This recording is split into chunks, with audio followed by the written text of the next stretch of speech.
If you or someone you know purchases my 234 Avalon and Fillmore poster collection, I will put all that money towards Project Enterprise. That's how much I believe in it. And that will enable us to find premises, acquire personnel, get all the tools we need, and to at least spend 4 or 5 months building the Starship Enterprise. And whilst we're doing that, I will be able to negotiate a deal, a production deal, for the documentary, which will give us our complete funding. So you, if you purchase the collection, will have the satisfaction not only of owning this fabulous collection of posters, but you will also have the satisfaction of enabling the Starship Enterprise to be recreated by the original team for the tens of millions of fans all over the world. I'm offering my very rare, one-of-a-kind collection of 234 Fillmore and Avalon posters given to me by Bill Graham in 1968, and I've kept them ever since. I was born and brought up in San Francisco and became the most well-known artist in the city through my various art projects and art exhibitions.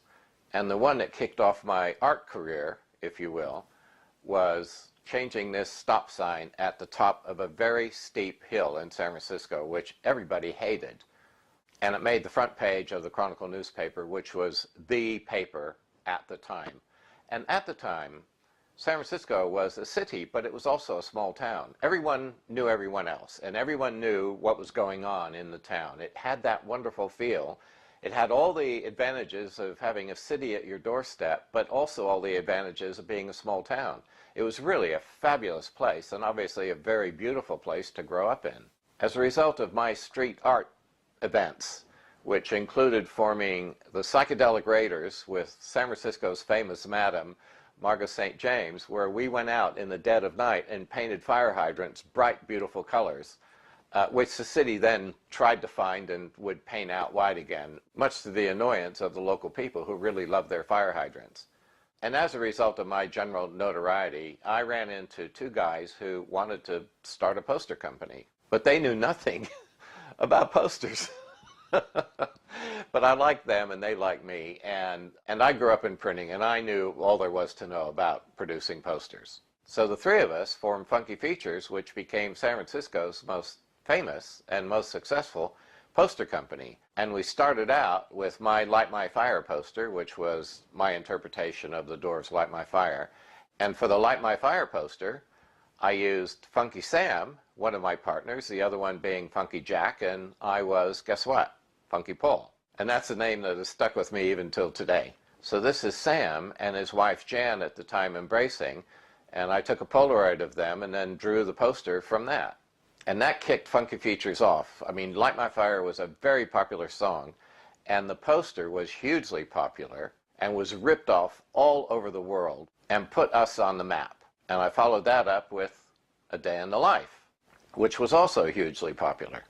So in the course of proceedings, I met Bill Graham, who put on all the concerts, the rock concerts at the Fillmore Auditorium, and produced his posters for each concert, so that if you bought a ticket to the concert, you also got a free poster. And in 1968, I was talking to Bill, and he agreed to give me his collection of Fillmore posters right from the beginning up to that date, and also his collection of Avalon posters, which was right from the beginning up to that date, to swap for several editions of our poster line. And I've kept my posters and displayed them in my various homes since then. And in fact, this Victor Moscoso poster has a few Southern Comfort drops stains on it from Janis Joplin, who used to stop by my house after a gig to cool down. And she was up in my studio, and I had that poster up on the wall in my studio, and she had her almost finished bottle of Southern Comfort and was absolutely legless and was talking about the gig and doing this with a bottle, and some of the drops went out of the bottle and onto the poster. So there's a little bit of provenance there. In a sense, this might be the most valuable poster in my collection.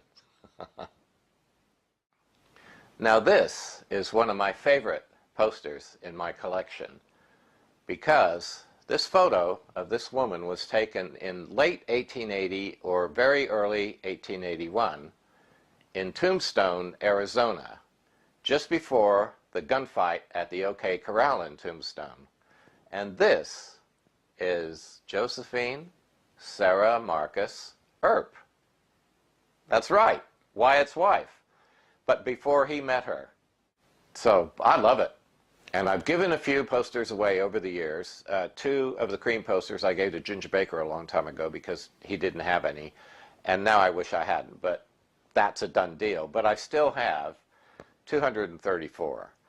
And if you'll go to my website, olsonart.com, and hit the enter button and then scroll down to the 60s poster collection, you'll see all the posters and you can click on each one and there's a story about each one, which will really give you an idea of the history of the poster and who did it and all the rest of it. But the collection is only for sale as a whole, as a collection. The individual posters aren't for sale. So it's really a collection for an institution, a museum, or a university possibly. In 2002, the curator of the print department of the Whitney Museum in New York and the curator of the Experience Music Project in Seattle both concurred that the value of my collection was about $500,000. And with inflation from 2002 to 2016, that has gone up to $650,000, not taking into account rising value as history moves on, if you will. So I'm putting my collection up for $650,000, and there will be a nice finder's fee for anyone who can arrange the sale.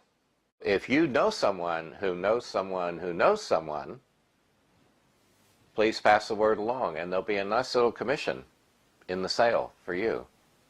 Okay. Thank you very much, and please go to the website if you're interested in these posters and just have a look. There's some real history there. Bye-bye.